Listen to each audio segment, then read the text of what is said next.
For nearly 25 years, I wandered.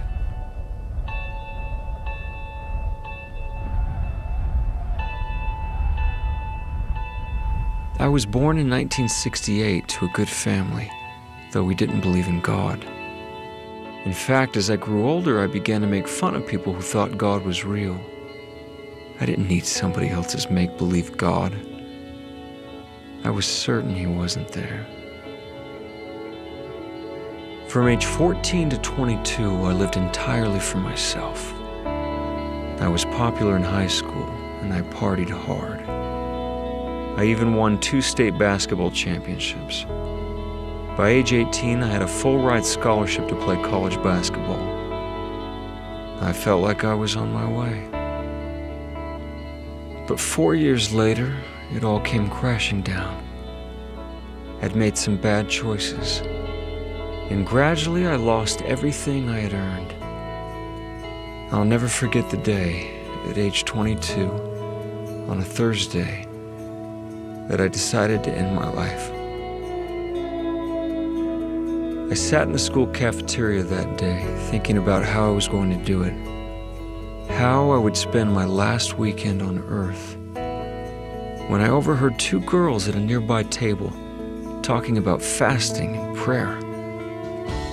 I interrupted, asking them what fasting was. One of them told me it was something they did when they wanted help from God. It seemed so silly, but I listened, intrigued. That night, all alone, I knelt down and prayed for the first time in my life. I told God that I was going to fast, that I'd go without food and water for 24 hours, but that I wanted him to show himself to me. So I fasted. And for the first time in 8 years, I went without drugs and alcohol. But by the next day, nothing had happened. I didn't want to end my life anymore, but God never spoke to me. So I forgot about the whole thing. I knew he didn't exist. I went on with my life.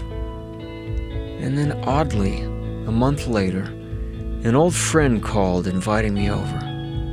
A friend I hadn't seen in 5 years. So we hung out one day, catching up on old times. When out of the blue he said, "Todd, I don't know how to tell you this. I was scared to even invite you over. But yesterday I had a strong impression from God to call you. And God impressed me to tell you that he needs you on his side. Today." I was speechless. Was God real? Had he answered my prayer? Had he sent someone to me? I couldn't believe it, but he had.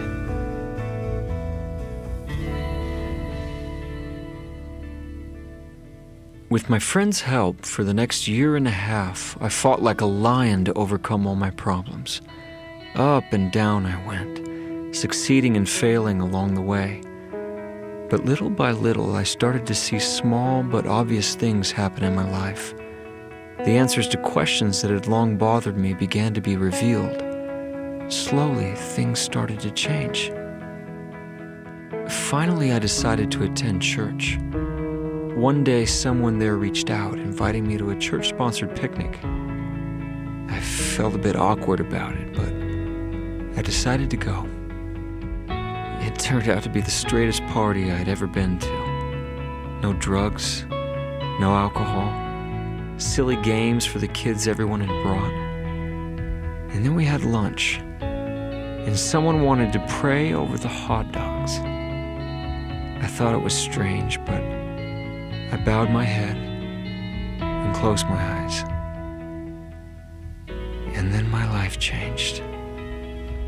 2 years after that initial fast and prayer, 700 days after I had pleaded with God in my closet, I felt something I had never felt in my life. Something 20 times stronger than any drug I'd ever taken. It was as if someone were hugging me, as if someone were telling me I was home, that these people were good, and that I needed to be with them, that God was there, and that He knew me by name, and that He loved me.